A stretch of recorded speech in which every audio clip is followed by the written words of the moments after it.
New ইয়র্কের ঝকঝকে নীল আকাশ। ঘড়িতে তখন সকাল 8:46। শহরের মানুষ তখন জানে না আর মাত্র কয়েক সেকেন্ডের মধ্যে পৃথিবীর ইতিহাস চিরকালের মতো বদলে যেতে চলেছে। কেউ কি ঘুণাক্ষরেও ভাবতে পেরেছিল যে হাজার হাজার মাইল দূরে আফগানিস্তানের রুক্ষ পাহাড়ের কোনো এক অন্ধকার গুহায় বসে থাকা একজন মানুষ ঠিক এই মুহূর্তটির জন্যই বছরের পর বছর ধরে অপেক্ষা করছিল।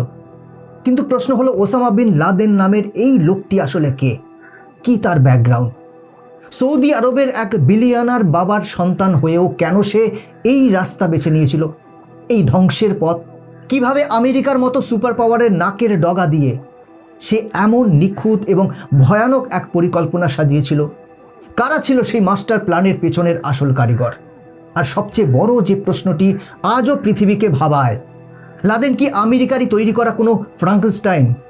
স্নায়ুযুদ্ধের সময় রাশিয়ার বিরুদ্ধে লড়তে গিয়ে আমেরিকার গোয়েন্দা সংস্থা CIA তারা কি নিজেদের অজান্তেই এমন এক দানবকে খাইয়ে দাইয়ে বড় করেছিল যে শেষমেশ তাদের দিকেই বন্দুক ঘুরিয়ে দেয়? বন্ধুরা, আজকের ভিডিওতে আমরা উন্মোচন করব সেই রোমহর্ষক সত্য।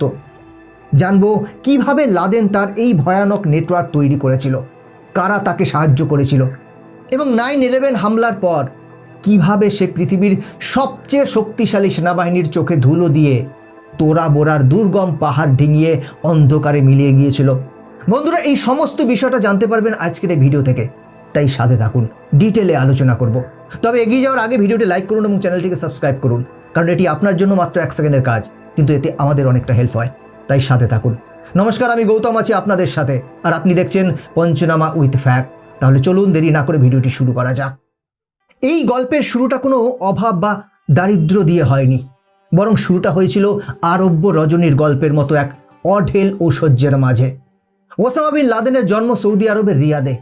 তার বাবা মুহাম্মদ বিন লাদেন, তিনি ছিলেন এক জীবন্ত কিংবদন্তি।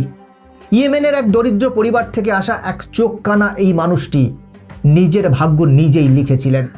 সামান্য শ্রমিক হিসেবে কাজ শুরু করে তিনি হয়ে ওঠেন সৌদি আরবের সবচেয়ে বড় কনস্ট্রাকশন টাইকুন। সৌদি রাজপরিবারের এতটাই ঘনিষ্ঠ ছিলেন যে মক্কা মদিনার পবিত্র মসজিদ সংস্কারের দায়িত্ব একমাত্র তার প্রতিষ্ঠানের উপরই ছিল। কিন্তু এই বিশাল সাম্রাজ্যের মাঝেও ওসামার গল্পটা ছিল একাকিত্বের।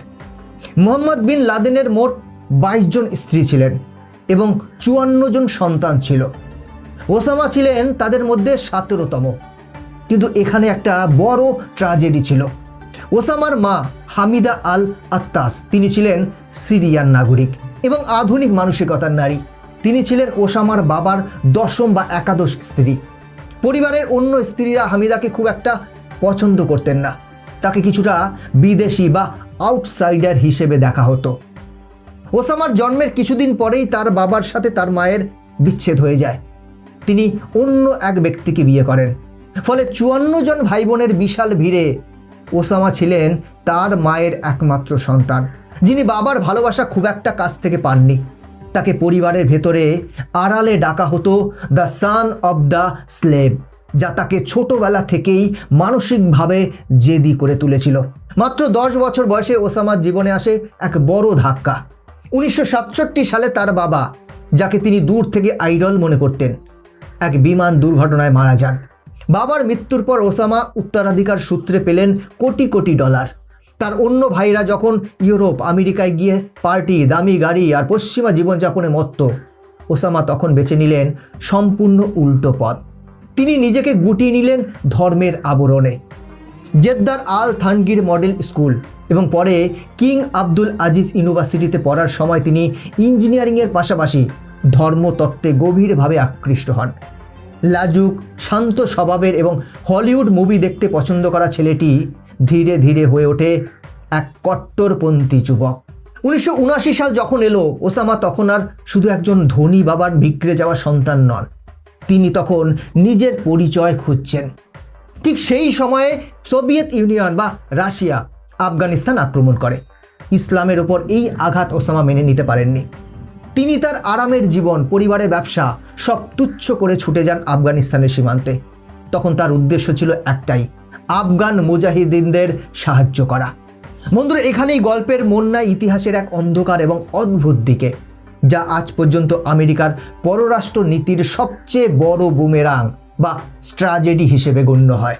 সেই সময় বিশ্বে চলছে কোল্ড ওয়ার। ভিয়েতনামে হেরে যাওয়া আমেরিকা তখন খুঁজছিল প্রতিশোধের সুযোগ।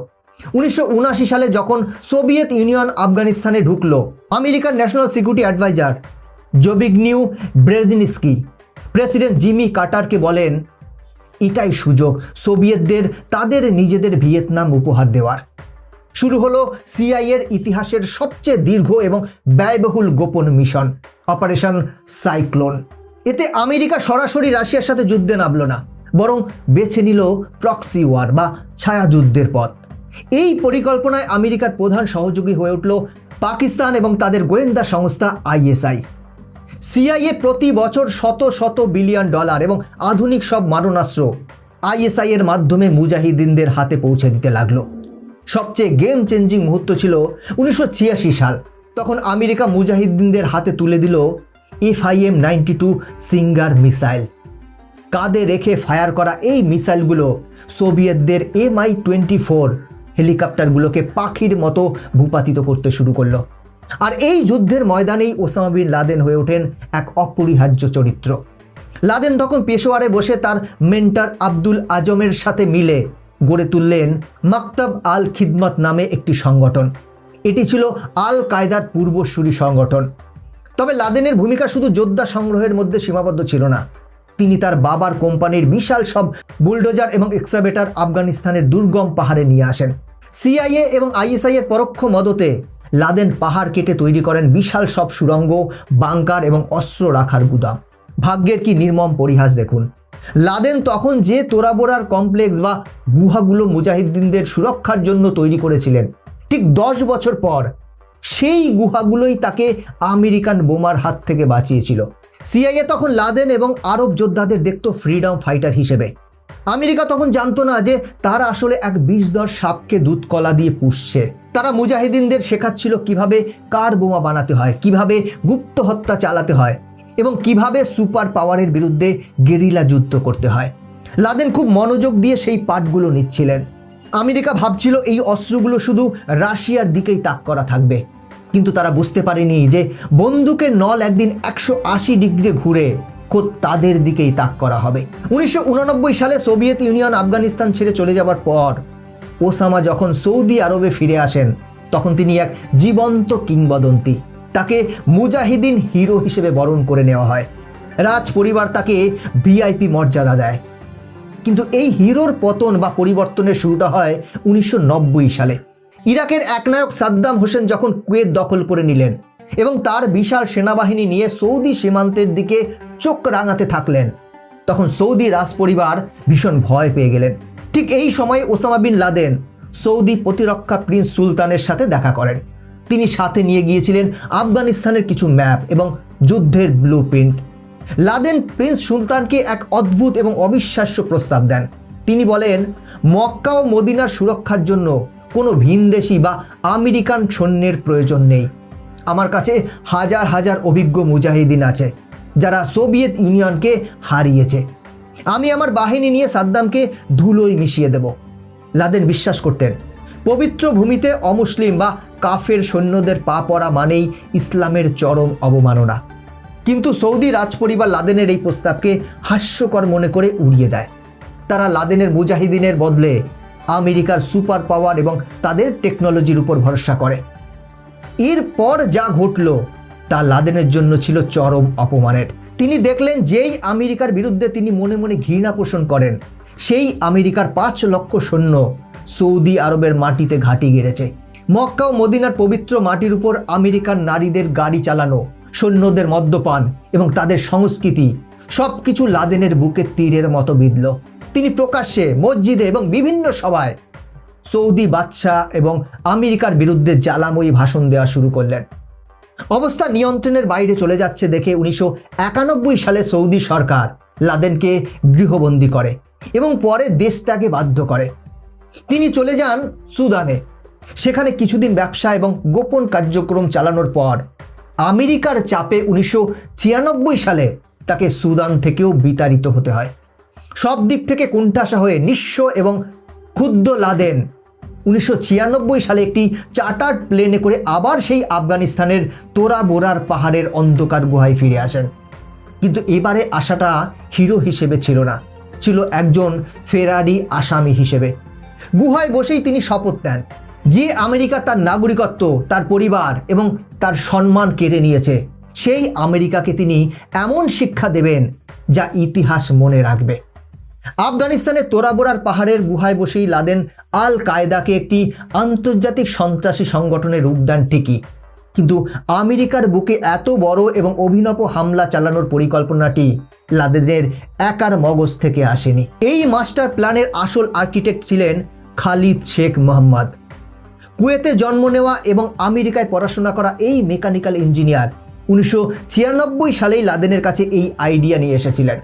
তার প্রস্তাব ছিল সাধারণ কোনো বোমা বিস্ফোরণ নয়, বরং যাত্রীবাহী বিমান হাইজ্যাক করে সেগুলোকে জীবন্ত মিসাইলের মতো ব্যবহার করা। আল কায়দার ভেতরে এই প্রজেক্টের কোড নেম দেওয়া হয় দ্য প্লেন অপারেশন। শুরুতে খালিদ শেখ মোহাম্মদের পরিকল্পনা ছিল আরও ভয়ানক। তিনি চেয়েছিলেন একসঙ্গে 10টি বিমান হাইজ্যাক করতে, কিন্তু ওসামা বিন লাদেন ছিলেন অনেক বেশি বাস্তববাদী এবং হিসেবি। তিনি জানতেন পরিকল্পনা যত জটিল হবে ধরা পড়ার ঝুঁকি তত বাড়বে। তিনি খালিদ শেখ মোহাম্মদের হলিউড স্টাইল 10টি বিমানের প্ল্যান বাতিল করে দিলেন। লাদেন বললেন, আমাদের ফোকাস হতে হবে ছোট, কিন্তু আঘাত হতে হবে মরণঘাতী। 1999 সালে কান্দাহারের এক গোপন মিটিংয়ে লাদেন টার্গেট ফিক্স করলেন। তিনি বেছে নিলেন আমেরিকার শক্তিশালী 3টি স্তম্ভকে। 1, ওয়ার্ল্ড ট্রেড সেন্টার মানে টুইন টাওয়ার, যা আমেরিকার অর্থনীতির প্রতীক। 2, পেন্টাগন বা আমেরিকার সামরিক শক্তির প্রতীক। 3, ক্যাপিটাল হিল বা হোয়াইট হাউস, যা আমেরিকার রাজনৈতিক ক্ষমতার প্রতীক। লাদেন চেয়েছিলেন যে এই আঘাতেই আমেরিকার অর্থনীতি, সামরিক বাহিনী এবং রাজনীতি সব তাসের ঘরের মতো কেঁপে উঠবে। কিন্তু পরিকল্পনা থাকলেই তো হবে না, এটা বাস্তবায়ন করবে কারা? লাদেনের কাছে হাজার হাজার মুজাহিদিন ছিল, কিন্তু তারা ছিল পাহাড়ি এবং অশিক্ষিত। তারা কালাশনিকভ চালাতে পারত, কিন্তু বোয়িং বিমান চালানো বা আমেরিকার আধুনিক সমাজে মিশে যাওয়া তাদের পক্ষে অসম্ভব ছিল।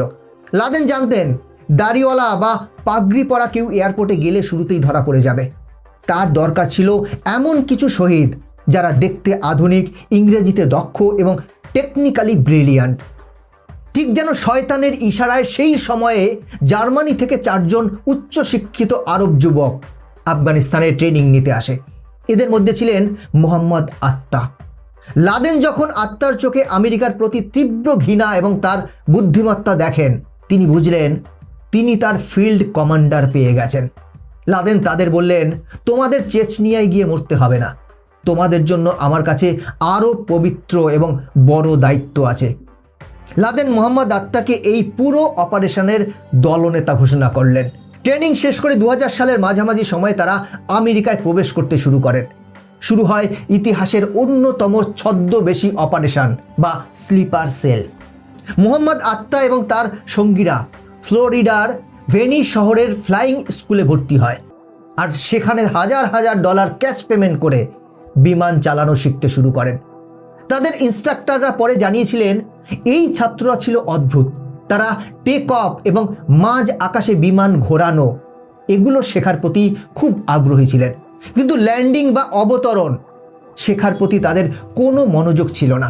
একবার এক ইনস্ট্রাক্টর জিয়াদ জাররাকে জিজ্ঞাসা করেছিলেন, তুমি ল্যান্ডিং শিখছো না কেন? জিয়াদ হেসে উত্তর দিয়েছিলেন, ওটা আমার দরকার হবে না। তারা সাধারণ আমেরিকানদের মতো থাকতো, জিম করতো, পিজা খেত এবং শপিং মলে ঘুরে বেড়াতো, যাতে কেউ তাদের সন্দেহ না করে। সবচেয়ে বিস্ময়কর হলো আমেরিকার গোয়েন্দা ব্যর্থতা। 2001 সালের জুলাই মাসে আরিজোনার এক FBI agent Kenneth Williams headquarter একটি মেমো পাঠান, যা ফিনিক্স মেমো নামে পরিচিত। সেখানে তিনি স্পষ্ট লিখেছিলেন ওসামা বিন লাদেন সম্ভবত আমেরিকার সিভিল এভিয়েশন স্কুলগুলোতে তার লোক পাঠাচ্ছে।